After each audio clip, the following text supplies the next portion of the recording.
एक जंगल में एक रामू नाम का कौवा था। वो जिस जंगल में रहता था उस जंगल में उसे कोई काम नहीं देता था। इसलिए उसने ये फैसला लिया था कि वो इस जंगल को छोड़कर दूसरे जंगल में चला जाएगा। अरे गांव वालों, मैं दूसरे जंगल में काम के लिए जा रहा हूँ। सब अपना ख्याल रखना। Bye bye. रामू, तुम मुझे छोड़कर जाओगे? मत जाओ ना रामू, प्लीज प्लीज प्लीज। इसका नाम रानी है। ये रामू से बहुत प्यार करती है। क्या प्लीज प्लीज कह रही है? दो बातें अंग्रेजी क्या सीख ली है? मुझे ही अंग्रेजी में बातें सुना रही हो? चल निकल यहाँ से। प्लीज प्लीज कहती है। मैंने ऐसा क्या कह दिया जो तुम मुझे इतना सुना रहे हो? मैं तो तुमसे प्यार करती हूँ, इसलिए रुकने के लिए कहा। हाँ हाँ, तू तो मुझे रुकने को ही बोलोगी ना। मैं तुझे प्यार व्यार नहीं करता, तू समझ ले। खर्चा क्या तेरा बाप उठाएगा? बड़ी आई प्यार करने वाली। इतना क्यों चिल्ला रहा है बे? मैंने तो सिर्फ तुझसे प्यार करती हूँ कहा था, लेकिन तू तो मुझे 1000 बातें सुना रहा है। चल निकल यहाँ से, मेरे याद में तू ही लौट कर आएगा। हाँ हाँ, तू तो ऐश्वर्या है ना। तुझे याद करके पेट भर लूंगा और तुझे याद करके लौट भी आ जाऊंगा। चल यहाँ से, मेरा भेजा फ्राई मत कर, मुझे जाने में देर हो रही है। इस तरह से रामू और रानी का नोक-झोंक खत्म हो जाता है और रामू दूसरे जंगल के लिए निकल पड़ता है। अब तो उड़ते उड़ते रात हो गई है। अब मुझे यहीं कहीं सुबह तक रुकना होगा। अरे यहाँ तो आसपास कोई भी नहीं दिखाई दे रहा है। अरे वो क्या है? उधर जाके देखता हूँ।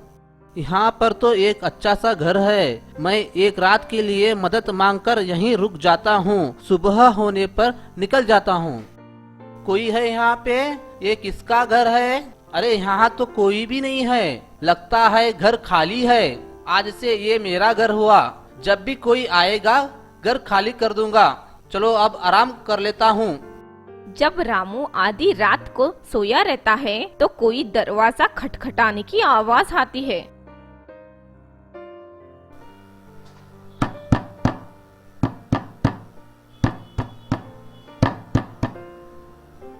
अरे इतनी रात को कौन आया होगा? लगता है घर का मालिक आया होगा। दरवाजा खोलता हूँ।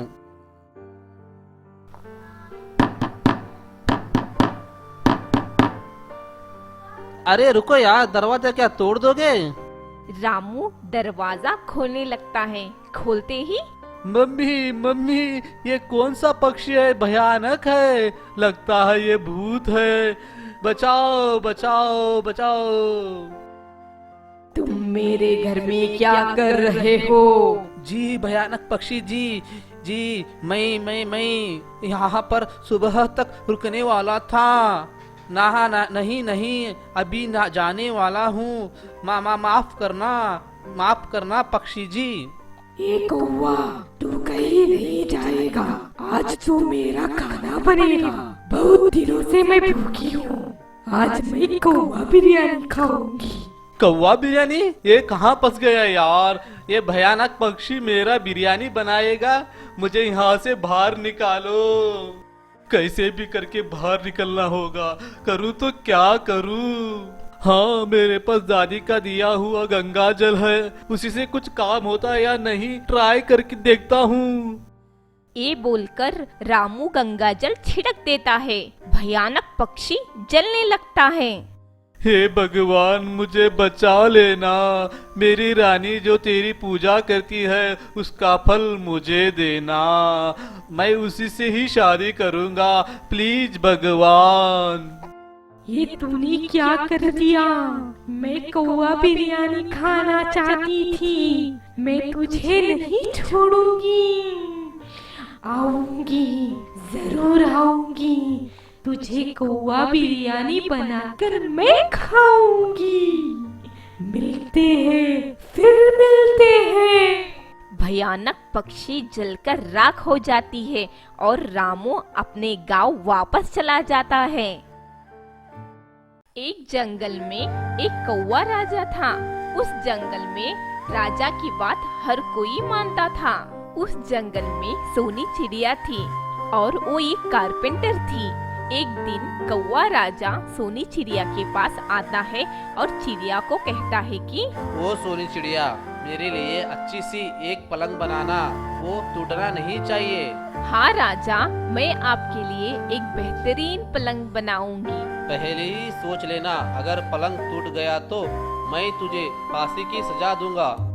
हाँ राजा, पलंग टूट गया तो आप मुझे फांसी दे दो, मगर पलंग नहीं टूटा तो मुझे आपका राज्य देना होगा। सोच लो राजा।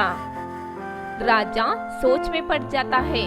राजा मन ही मन ये सोचता है कि अगर पलंग नहीं टूटा तो मुझे राज्य देना होगा। पलंग बनाने के बाद किसी भी तरह से तोड़ना ही होगा। ठीक है, तुम पलंग बनाना। सोनी चिड़िया दूर दूर से अच्छी लकड़ियाँ लाकर पलंग बनाना शुरू कर देती है। थोड़ी ही दिनों में पलंग तैयार हो जाता है। सोनी चिड़िया पलंग को लेकर राजा के पास चलती है। तब राजा उस पलंग को गौर से देखता है। गिद्ध मंत्री, हमको इस पलंग की मजबूती परखनी है, इसलिए आपको इस पलंग को तोड़ना होगा। हाँ राजा, मैं इस पलंग को तोड़ के आपके हाथ में दूंगा।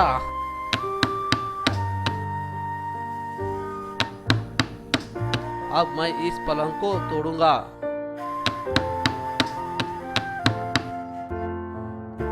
अरे ये पलंग तो टूट ही नहीं रहा है। अरे सोनी चिड़िया, किस लकड़ी से बनाया है पलंग? मुझे माफ करना सोनी चिड़िया, मैं राजा हूँ, इसलिए मैंने तुम्हें घमंड से बोला था। मुझे माफ कर दो सोनी चिड़िया। आपने जो बात कहा था उसे याद कर लो राजा। अब आपको राज्य मुझे देना होगा।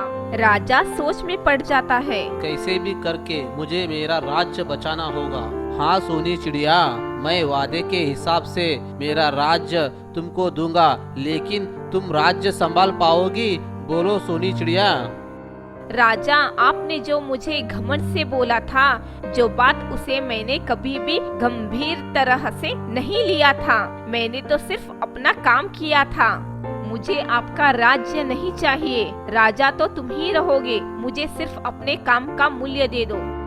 वाह वाह सोनी चिड़िया, तुमने तो मेरा घमंड तोड़ दिया। तुम्हारा मूल्य ये लो, 100 सोने के सिक्के। सोनी चिड़िया। सोनी चिड़िया खुशी खुशी अपना मूल्य लेकर चली जाती है। एक गांव में एक गर्भवती चिड़िया थी। सोनी चिड़िया, तुमने खाना खाया? हाँ जी, मैंने खाना खाया। आप मेरी फिक्र ना करो। फिक्र कैसे ना करूं? तुम तो मेरे खानदान की वारिस देने वाली हो। ओ जी, मुझे अगर बेटी हुई तो क्या माँ जी हमारी बेटी को प्यार नहीं करेगी? अरे सोनी, तुम क्यों फिक्र करती हो? देखना, हमें बेटा ही होगा। ओ जी, मैं आपको एक बात बताती हूँ। आप गुस्सा तो नहीं करोगे ना? गुस्सा नहीं करूँगा, बताओ।